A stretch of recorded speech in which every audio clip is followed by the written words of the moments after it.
Welcome to this session on built environment education and its impact and outcomes, and especially with this interview and talking discussion to my guest, we want to stress the perspective of environmental psychology. And here I'm handing over already to my guest, Kristina. Can you introduce yourself, your relation to built environment education and, of course, environmental psychology? First of all, thank you for inviting me. It's a challenge. It's a nice possibility to be here.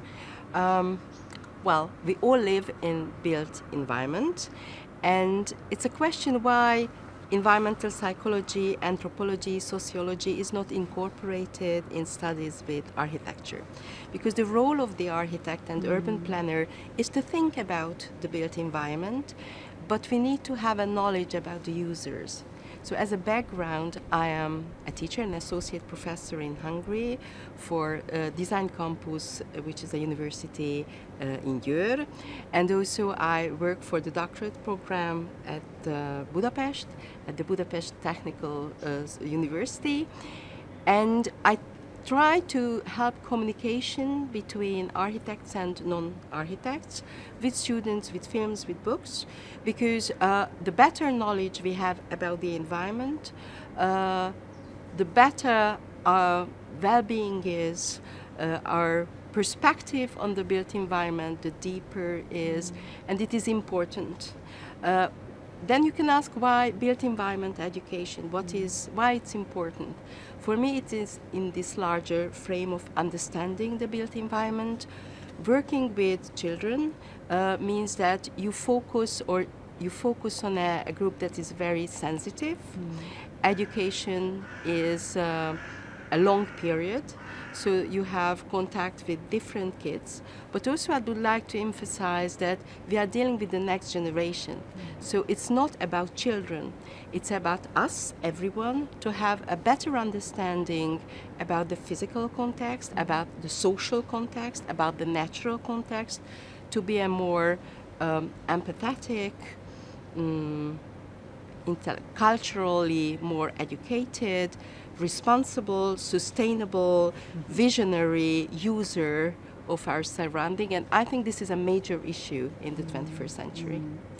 But what is the role of built environment education exactly in designing, changing, developing this relationship? So how does it help? I mean, you did research yourself on the built environment, how it impacts people on the one hand, but on the other hand, how the knowledge they gain on the built environment impacts their interaction with the surrounding. Maybe you can tell us a little bit about that.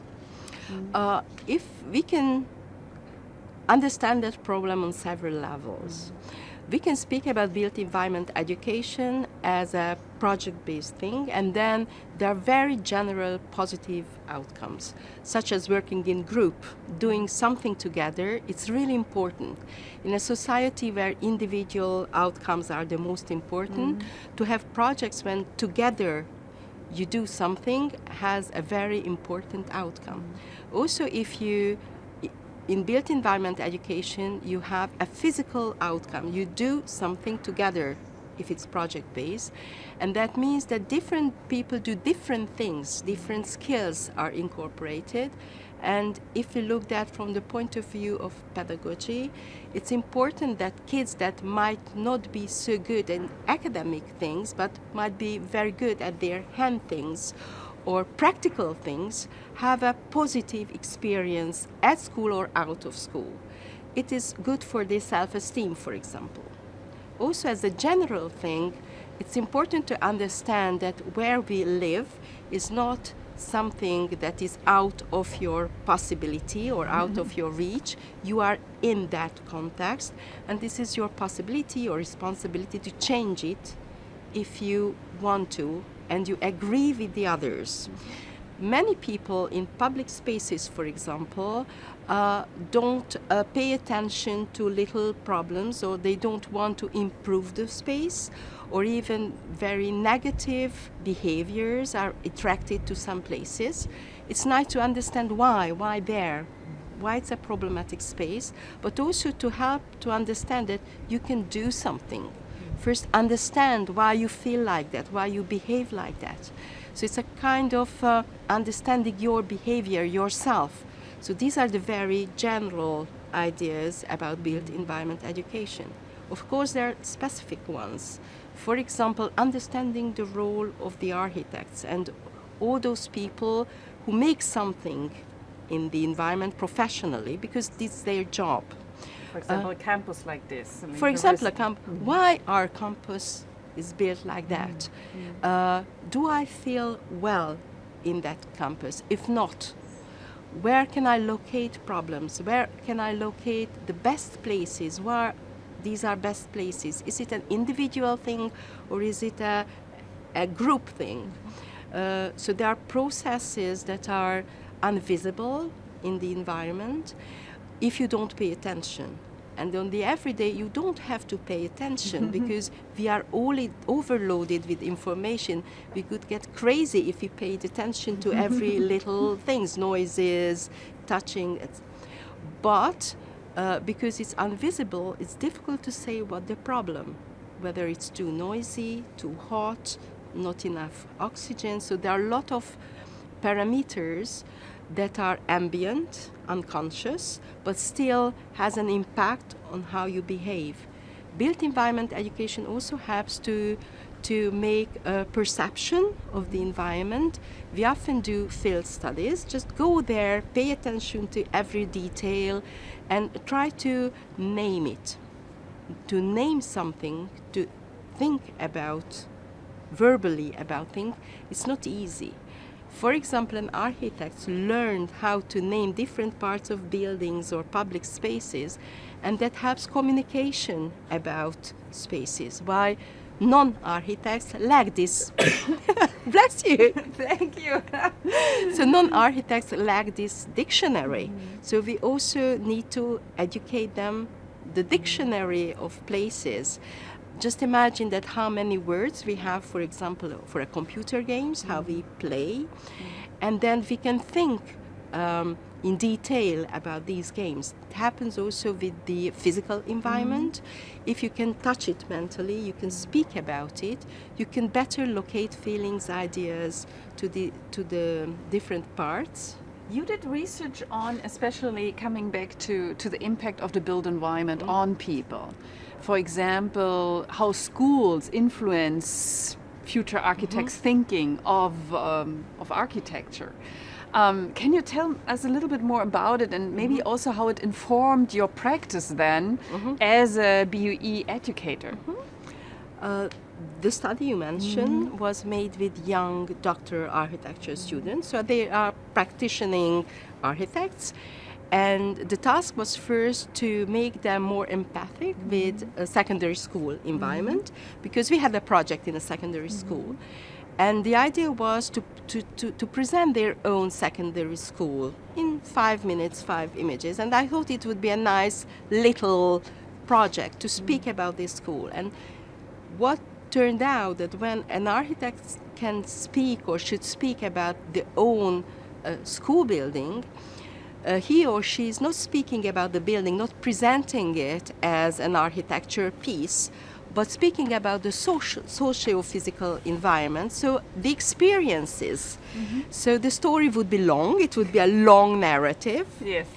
Not starting with the school, for example. So, for example, one interesting outcome was that the way to school is part of the school experience. So story starts that I get off the bus at that station and I walk towards the school, or I enter the school when I see the building and I start to be nervous because I was frightened that time from school. Or the vista from the school window is also part of the building. So architecture students, when speaking about this school building, they tend to sit back in the chair where they sat when they were in secondary school and speak about what they saw. And very often it's what is out of the window. So this kind of landscape, which is a cityscape for most of the time, is part of the building.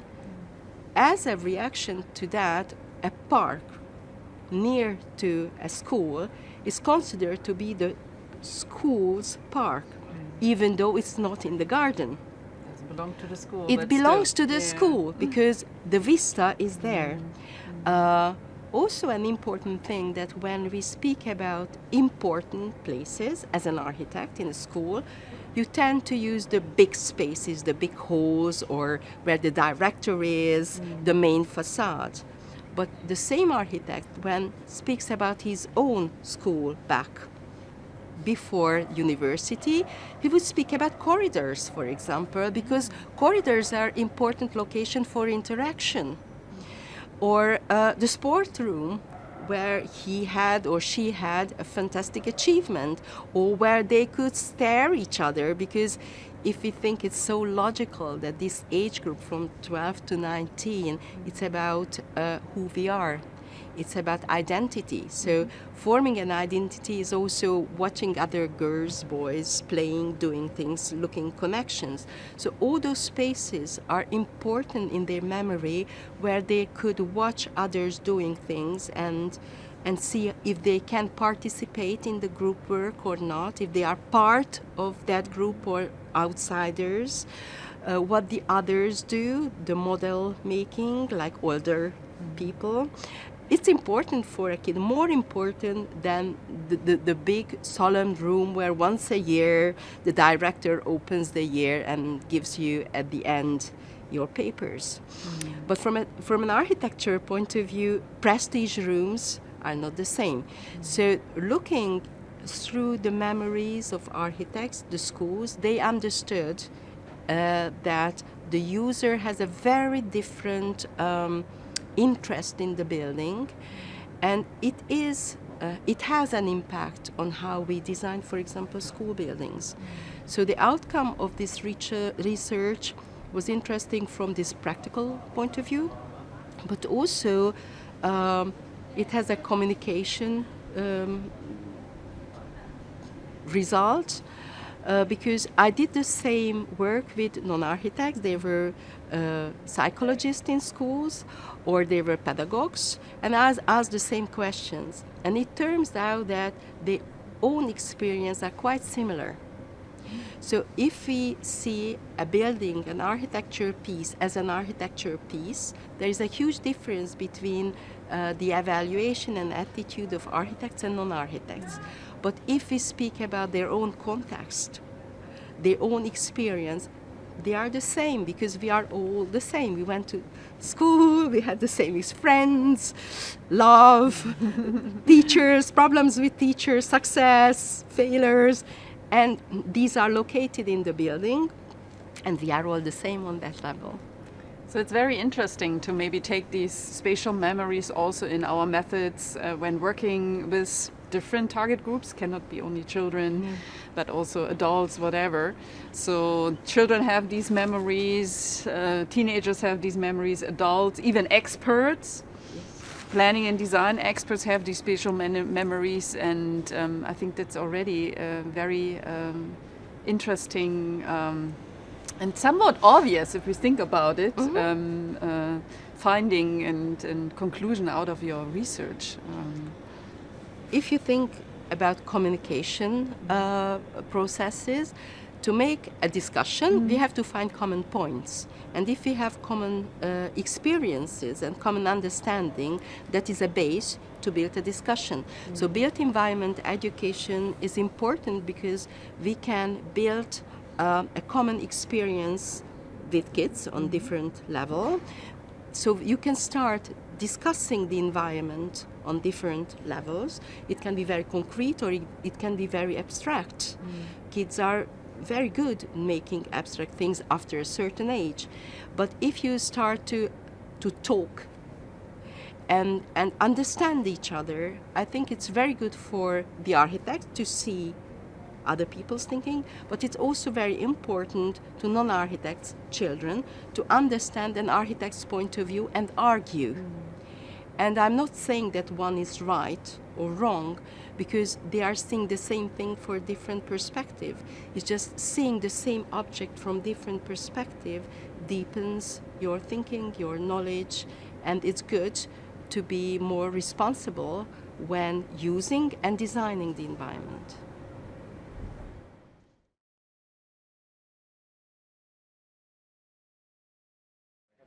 Kristina, with this interview, I'm also taking around university campus. You have seen the front of our main building, and you've seen the back. You've seen that this is somewhat, you called it a sandwich building with a modernist architecture from the 1960s, and then you have the historic building, the historic 1900 building behind it. And here we are again on a very unique location. These are actual remains from an old factory that was actually located in another part of Berlin.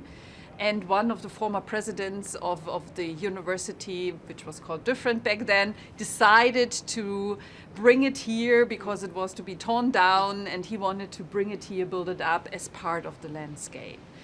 What impressions do you have of that environment for learning, for example? Well, when we entered and I saw the brutalist interior of the university, I was amazed. I took photos and I really loved it. But I'm trained in architecture.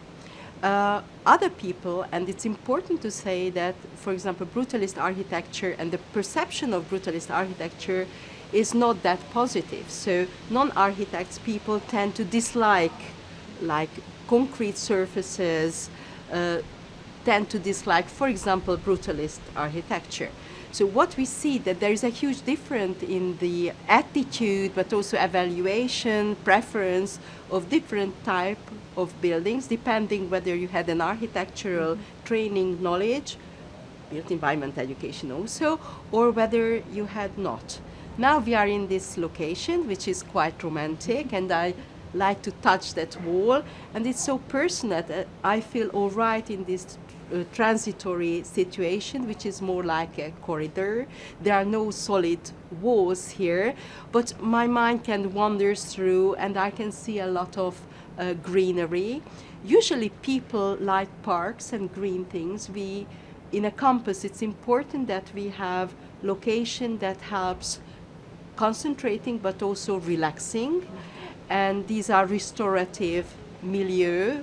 And for students, it's important that after a concentration, you just go out, you feel free, you hear different noises, other people, the wind, even animals. It's nice to have this challenge. So for a campus, it's a nice idea to preserve such a natural context, but also to show different historical moments, because it also relates, for example, to continuity, that not everything is new, but there is a kind of background. And if you think it's a kind of, it's so true for knowledge, that you are focusing on future, you think that it's important now, but you have a rich heritage. So heritage surrounding, and we are touching as a heritage surrounding, is also important for university students, but for everybody. So that's why built environment education focuses also on the heritage idea, but also with the contemporary ideas and also with the visionary things. So it's this relation with different layers, time layers and physical layers are in one hand general, but also in one hand these are very personal. There are places that I like and you wouldn't, or maybe we share the same attitude, but it really depends on, for example, our childhood, which context was familiar for us, which is new, what kind of memories we locate to different locations. So we can deal on this very personal level about the surrounding too. But again, so maybe also to sum up, why is it important to have knowledge about the environment? Well, as a very general thing, knowledge is power. So if you know something about it, you are powerful. In the ancient model about the architecture, scenery, the power was the architects. Now we use another model when there is cooperation or participation in the forming of the environment. So the users can and should and need to have an opinion about what is the physical or socio-physical context. Also, in the dialogue between the architects and the non-architects, it's important for the non-architects to understand what they need.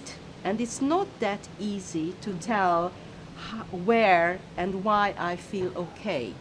What the environmental psychology calls person-environmental fit means that certain actions, certain locations, and certain people should find a good match. So something is good for sport and it's not good for maths. It's so evident. Something is good for being at home with a lot of kids, and some other location is good to be at home when we are a teenager or a young adult and starting a new life.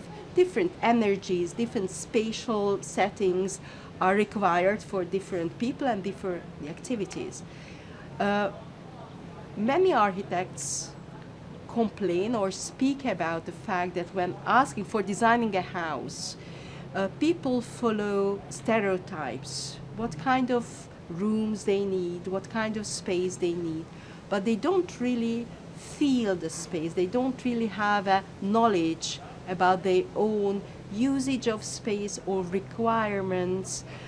Intellectually, they don't really think about spatial aspects of houses. We are more speaking about styles, or I want big or small, or I can afford a small thing or a big thing. But what I really feel, or where I really feel at home, is not an easy thing to define. And this is through experience.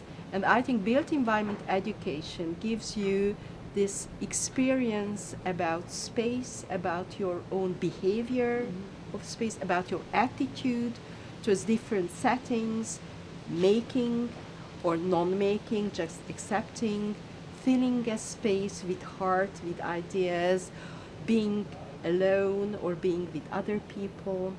There's a Hungarian writer who said we are on this planet, on Earth, or this world, to be at home somewhere, to find your place where you are well, needs an understanding on the physical setting, but also about yourself.